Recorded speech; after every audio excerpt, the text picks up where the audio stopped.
Hello, everybody. This is Dr. Carmen Bryant. Welcome back to Overcoming Narcissist Abuse, where you are watching on YouTube or maybe you're watching on Facebook. Thank you so much for joining me. Thank you for interacting with me. And thank you for joining me on Sundays when I come on live. Today, I wanted to talk about the effects of emotional or, the psychological abuse, just the abuse in general from a narcissist. Now, of course, not everybody is a narcissist that abuses, but this particular topic, deals with narcissist abuse. And so I wanted to talk about, I went to healthline.com on the internet. And if you go to healthline.com, let's see, mental health, effects of emotional abuse, short-term, long-term effects. Now, first of all, keep in mind that, I'm not a scientist, obviously, but scientists argue that there's no such thing as cellular memory. And then you have biochemists that argue that, they're finding that cells have memory. There's an argument back and forth within the world of science that no, it comes from the brain and the cells in the brain, and biochemists like cells have memory, and it's argument back and forth. So let's just say that there's cellular memory. It's just like the body keeps scores. The body keeps score. In the military, we teach muscle memory. That when you work the muscle, there is a certain memory that muscle has, because the Army physical fitness test has changed. So it's not the same as it was when I was in the military. In the military, it was the push-up, sit-up event, and the 2-mile run at a time.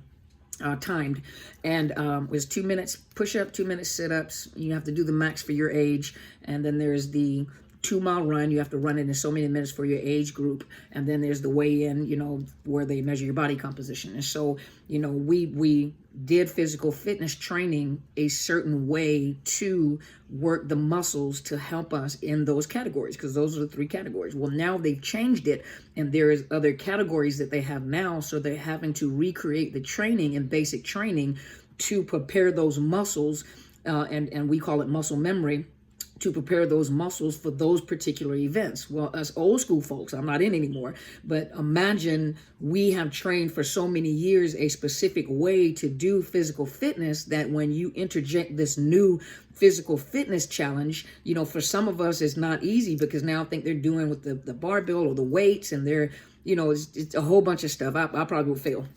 But, so we talk about the muscle memory. Well, scientists said there is no, or medical personnel, there is no muscle memory. It's all in the brain. Got it, but your body does keep score when it comes to trauma. So having said all that, let's move into what it says here. Let's look, some signs of emotional abuse. Now, you know that all narcissists do not physically abuse, but all narcissists emotionally abuse. They psychologically abuse. And those that do physically abuse those that do physically abuse, they do emotionally abuse. They do psychologically abuse. That's a part of the power and control cycle. They want control. They want power and control, and they're going to abuse. They're going to psychologically abuse, and a lot of them do physically abuse. Now, do understand that when they physically abuse, some of when we talk about it all the time, the yelling, the screaming, the name calling, the gaslighting, gaslighting has you off kiltered, because it has you questioning your own reality. It has you questioning anything that you thought, what you learned in school, what you've learned, anything, has you questioning your reality and your sanity. That's the whole thing, a part of the trauma bonding. And that attempting to make you question your own sanity, gaslighting, invading your privacy. So like you have no privacy, there's no privacy, isolating you away from other people that may be an influence on you, because they want to isolate you and they want to keep you in that bubble, in their bubble, and they want to become your God. Everything that comes, all information, everything that I provide or you are provided, or every way that you survive comes from me, and that's it. So they isolate you away from people that may have an influence, and they do it in a harsh way a lot of times. The humiliation, the embarrassment in public, the yelling, the screaming, and you think, yeah, it's embarrassing for you, but don't think that people are not looking at these fools while they're doing what they're doing in public. So yeah, it is shameful. It is embarrassing for a lot of you. But at the same time, don't think that everyone is just looking at you. Some people are looking like, why won't you go? Because they don't understand. Other people are looking at this nut like, what is he doing? What is she doing? What is wrong with, and they're staring at them. But in their mind, they feel empowered and they're getting attention, but they're also maintaining control over you. So a lot of you guys can relate to that. Trying to control your life, that is the whole thing, power and control. That is domestic violence. That's what it is. Isolating you from family and friends, making subtle or overt threats. Some threats are to take your kids. Some threats is to take your money, the house, the car. Subtle threats at leaving you. If they know that your problem or that one of the biggest fears that you have is rejection and abandonment, they'll use that. Remember, they've gathered information about you when they were first courting you. It wasn't even you were courting. But they weren't courting you. They were, what's the word? They were interrogating you, getting information to find out what your weaknesses is, and that's what they use to maintain power and control, or to get count, or to use those tools against you. Remember, everything that you say will be used against you, not in court of law, but in court of life, dealing with a narcissist. And so some of the short-term effects that they talk about here is the feelings of confusion. And gaslighting, a lot of you guys already are confused. You feel like you're walking around with this fog in your mind, cloud. You can't make decisions. You don't know whether that's the right decision. You don't know, I don't know how to do this, or a lot of things that you're saying has nothing to do with what the way that you were thinking. A lot of the things that you're saying and believing is the things that they've imposed on you, the thoughts that they've imposed on you, the way that they made you feel. And you'd be surprised, because a lot of you have gotten out of these relationships and realized just how smart you were, that you weren't actually eating the books, that you actually were absorbing the information that you were getting, and how wise that you have become being in this horrible relationship with these individuals, and how not keen, but how observant you were to even talk about this type of abuse. And so a lot of you are coming out with more knowledge, so you're not as dumb as you thought you were. They wanted you to feel like you were dumb, but you're not as dumb as you thought you were. Let's see what else. Fear. So a lot of you are dealing with the fight, flight, or freeze. A lot of you are dealing with, the fear of rejection, that adrenaline pumping in your system constantly. You're constantly on edge.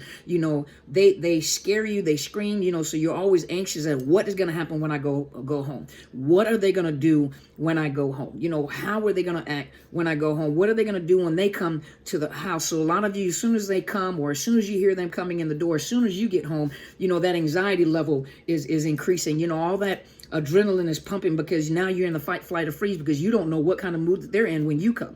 And a lot of times they do it because they know it scares you. They do it because of the fact that they know that they can. Let's see, hopelessness. So a lot of you feel hopeless, like, I can't escape from this situation. I don't know what to do in this situation. They always get away. They always win. But you are actually talking to yourself. They're making you think that way or feel that way, but you're taking what they're saying and you're putting power behind it in your brain. So you are convincing yourself you always get away. Yeah, you may have proof, but you have now convinced yourself there's no way to get out of this. I'll never get out of this. It'll never change. They're always like this.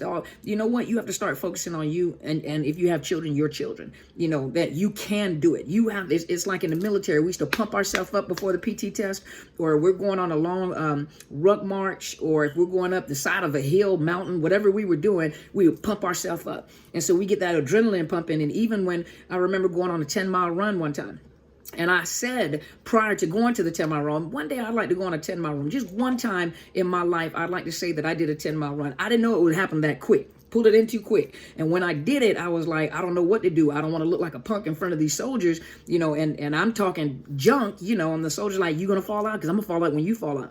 And here I am, I'm pumping my own self up. I'm not going to fall out. You fall out when I fall out. So if I make the run, you make the run. You better not go nowhere. So I'm pumping myself up. And I'm on the run about to pass out, fall out in the street, but I pumped myself up enough where I don't know if I scared myself or I just pumped myself up enough where that adrenaline was rushing. I'm not going to fall out. So I'm not going to fall out. I'm going to make this 10. And I made the 10-mile run. So that was the first time in my life I ever did a 10-mile run, and I did it.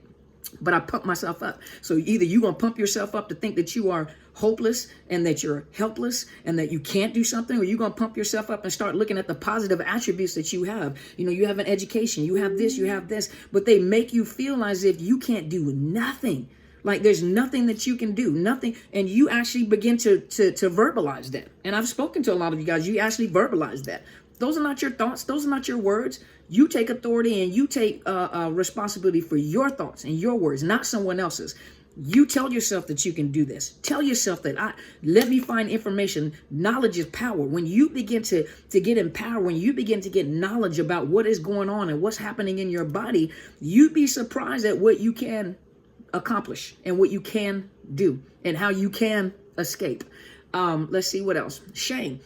Majority of you said that you're ashamed. I cannot believe that I got into a relationship. How did I fall for this? How do I keep going back? You know, I'm embarrassed in front of my church. I'm embarrassed in front of my family. I'm embarrassed in public because I hold this position. I do this right here. I'm a counselor. You know, I'm a lawyer. I'm a this. I'm a school teacher. You know, how in the world did I get to this position where I fell for this? Well, they're not normal individuals and they do not operate normally. They don't do what normal people do. Everything that they do is manipulation, a mirage, a magic trick, an illusion. And so you fall for it, you know, and then you have to ask yourself, where is there a hole in my heart? Because I think I read somewhere where someone says, no, I'm a confident woman and I was confident before that. And so confident people can fall too. You sure were confident, but they found some weaknesses in you. And so you have to check yourself to find out, you know, you have to do a self-evaluation to find out, okay, what caused me to fall for this? Because this is something that I wanted to hear. This is something that I wanted to believe. You know, the red flags were there. Later on, you look back and like the red flags were there. How did I fall for this? Why did I fall for this? You know, you have to check your own heart. You have to do a self-evaluation. Only you can do that. So when you come on talking about I'm a strong woman and I don't know how, and they can pull on, yeah, they pull on strong people. They like that strength, but there's something that was there that you have to fix. Something you have to do a self-evaluation to find out what in your foundation, where you came from. Because when you are accustomed to pain growing up, when your foundation has been dysfunctional and that's all that you know, that's all that you draw, because even though you logically say, I don't want to be involved in this, I don't want to, you know, I don't want to hurt like this, and this is wrong, but there's memory in your system. There's memory, you know, even though the scientists are your cellular memory, your body keeps scores. This is your familiarity. Even though you don't like it, that's all you know. You go back into your comfort zone. People that grew up in drama are drawn to drama. You know, people that grow up with gossipers and thieves and drug addicts is kind of in your system. You're drawn to it. And if you're not drawn to it, you have to do a lot because you're predisposed to it. And so when you're predisposed to something like children of alcoholics, they're predisposed, genetically predisposed to alcoholism or drug addiction or addictions in general, meaning that a lot of people I've talked to, when they took a first drink of alcohol, it didn't affect them the way that they affected an individual that never had alcoholism in their family. They enjoyed the taste and they didn't get drunk like the rest of the people did. They had a higher tolerance already. They were predisposed to it. And so a lot of you have been predisposed to trauma or traumatic events or abuse or neglect in childhood. And that's a whole nother video, but some of you are predisposed to it. And so you go right back into it. Don't know how you got there, but that is your familiar zone. So you have to you have to go in and demagnetize yourself. You have to go in and you have to be self-aware. That's why I tell you guys, be slow to date. And especially those of you that have come out of these type of relationship, don't be so quick to try to run back in the relationship. Do some evaluation, self-awareness, educate yourself. Because if you are concerned about, well, the next time, okay, how about just put that aside for a minute and do self-care? You are your greatest investment. You are your greatest investment. And if you can't heal yourself, and a lot of times you need people to help heal you emotionally and mentally, you know, then who else are you going to help? You can't get on videos talking to people and you are all, because you got plenty of narcissists that reach out to you on social media. You have a lot of people that do, and you're going to be triggered and people will see it on camera. So let's see what else. The emotional toll, you know, difficulties concentrating. So as I said before, now this is not a clinical diagnosis for any of you guys. It's not clinical advice. What I'm saying is I've had a lot of people that come in that were being treated for bipolar disorder or other anxiety disorders. And in actuality, they had complex post-traumatic stress. They have problems with concentration. Imagine complex post-traumatic stress, meaning that you're constantly going through the fight, flight, or freeze because that perpetrator is in your home and they constantly, or it's like the Tasmanian devil at the house. And so this Tasmanian devil is keeping everybody on their P's and Q's, keeping the anxiety level, walking on eggshells. And so you're having, and you know, they're already trauma bonding, they're already gaslighting. And so I have a lot of professionals in high ranking positions that are constantly confused. They're constantly, you know, they lose their keys. It's almost like they have ADHD and they have complex post-traumatic stress. It's like, no, they can't do it. They miss their appointments. They lose their keys. They're all over the place. They're traumatized. They're traumatized. That's that confusion. That is that lack of concentration. They can't even sleep at night because they can't shut their mind off. You know, they're trying to figure out how to go, and then they're looking at their investment in the relationship. They're looking at their children. You know, they're hurt, everything. But, you know, that lack of concentration and inability to sleep, racing heartbeat because your adrenaline is pumping all the time. You're in the room with them. They've already taken you to a place of anxiety, and you don't relax until they leave. So that lets you know that you have to start, connecting with people to teach you how to get out of the relationship. If you have children by this individual, you can't just jump up and leave, because they can take you to court to say that you kidnapped the children. So you have to be legal. You have to get some legal advice to get some legal understanding of the rights that you have. Connect with the domestic violence programs to help you if you need to escape an abusive situation. You can't just jump up and make up your own mind at what you're going to do and how you're going to do it. Sometimes it takes a while to prepare yourself to get out of that relationship. And don't be so bold to think that I know how to do it and I'm a do. No, you go get you some education. Go get some coaching. Get some legal help. Make sure you talk to some domestic violence program. They've been doing it for years. They just didn't use the term narcissist abuse, but they've been doing this for years. And so it's best for you to get some advice and not think that you know everything. That's what the narcissist does. Muscle tension. I remember coming out of the military, because we were always under stress. We worked under stress all the time. That's how we were trained. But the habit of sitting like this all the time. So it's like you're on the computer, but your shoulders are always up. And so I remember dealing with the chiropractor, the physical therapist, and the little needles. You guys know what that is. Acupuncturist.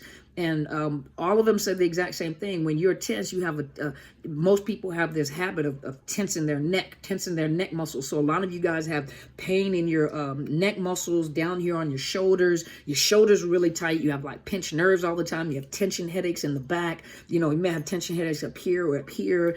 Besides the sinus problems, then you have pinched nerves, and then you have back issues, and your muscles are always hurting.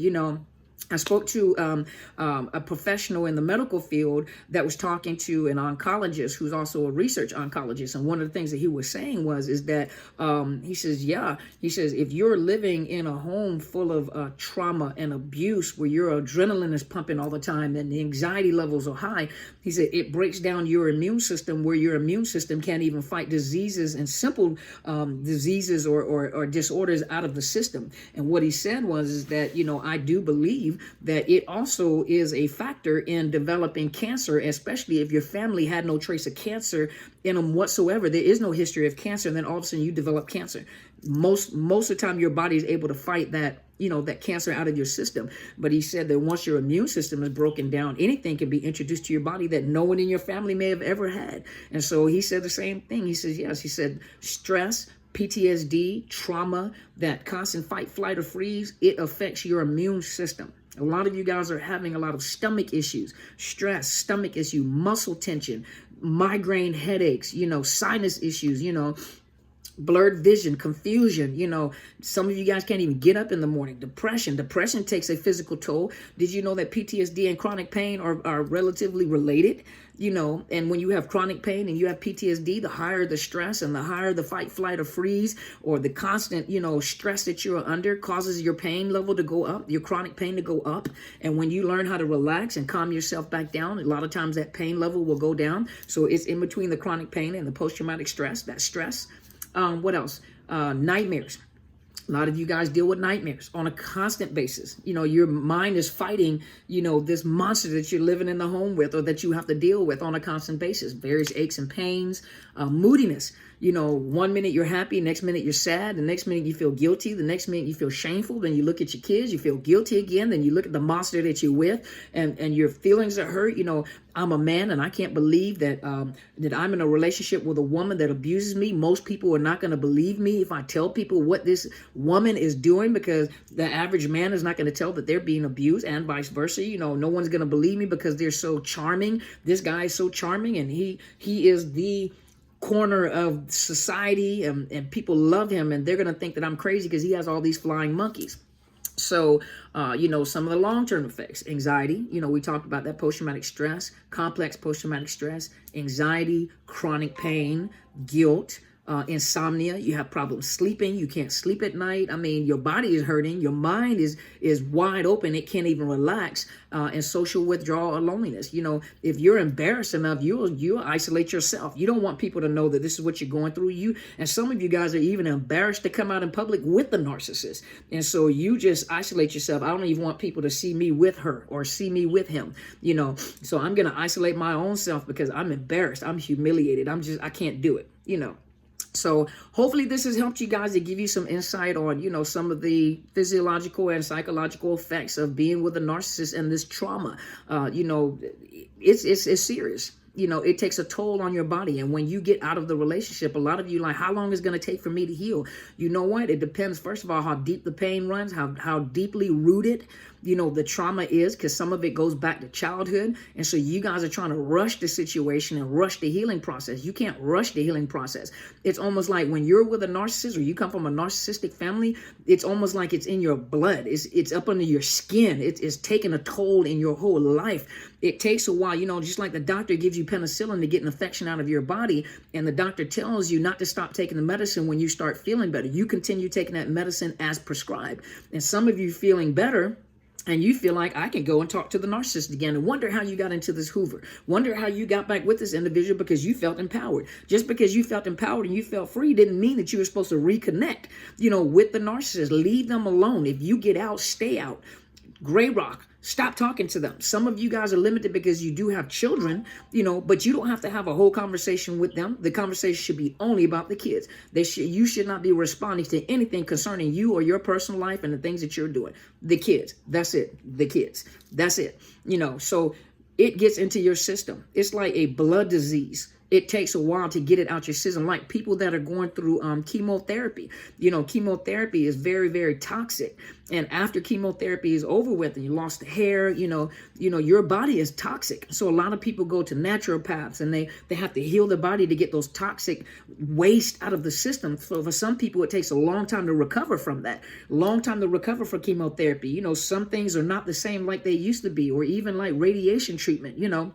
It takes a while to get those chemicals and that radiation and that chemotherapy, the toxin out of your system. No different than a narcissist. So if that happens in a medical field, what makes you think that doesn't happen when you're dealing with a narcissist? It takes a while to get that stuff out of your system. Doesn't matter how good you feel, but if you go throughout life and you have, you know, your daily interactions, you'll get triggered and you're going to see where you at. Pay attention to see where you are at, to see how far you've gotten, to see how you react, because certain people will say certain things, you'll smell certain things called triggers. You smell, they act a certain way, they speak a certain way, and it triggers you, and you wonder why. And some of you are very adamant, I'll never date again, I'll never get into another relationship, I'll be by myself.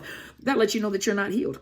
Because you should, you know, I'm not saying that you should want to be in a relationship, but if this narcissist has turned you totally off from relationships, you know that you got a problem and you need to heal from it. Because there are people out there that are good people. There are people out there that are meant for you, that are healthy relationships, you know, not perfect relationships, but healthy relationships, you know. And then this person has messed up your chance of ever meeting someone that is really kind and understanding and someone that is for you. Someone that is flawed, but someone that is for you that's not going to abuse you. But this experience has caused you to shut off the whole world. So that lets you know just how wounded you are and how much work you need to do. And so I thank you guys for tuning in. Please subscribe to my channel. It is Dr. Carmen Bryant, Overcoming Narcissist Abuse. I'm also on Facebook under Overcoming Narcissist Abuse and Psychological Health Consultants and Services. Please follow me. Underneath my video, you'll see where you can order my book. It is Unmasking the Illusion of Perfection. It is on Amazon. It is on Barnes & Noble. You can order the book, you know, through Kindle, ebook, hard, soft cover, whatever. Also, those of you that have sent donations, I really appreciate it. My Cash App and my PayPal is right up underneath the video. I appreciate you guys.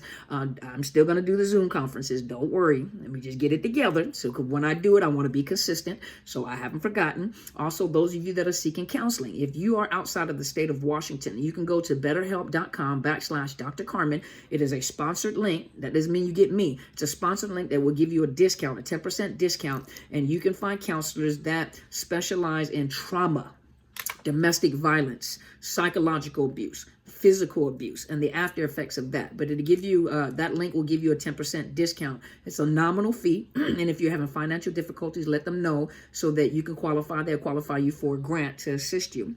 Also, those of you that are in the state of Washington, if you need counseling, if I am not overbooked, you are welcome to contact me. I do provide coaching services, which is different than counseling. And you can contact me. My contact information is under the video, Dr. Carmen Bryant at Outlook.com, DrCarmenBryant at Outlook.com, underneath my link on YouTube. And you are welcome to email me and let me know if you are interested, and I will provide you with fees.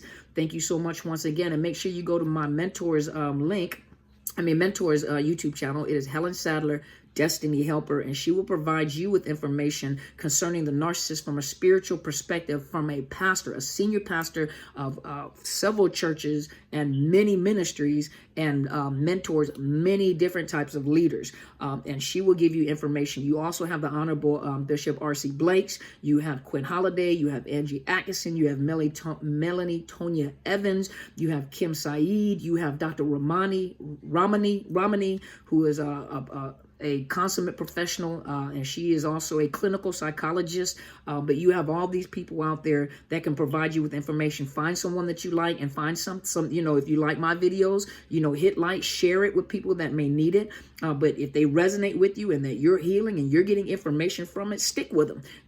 Don't go all over the place. Stick with them and get it in your system so you can get that narcissistic fleas out of your system. So once again, thank you guys so much. Go be great.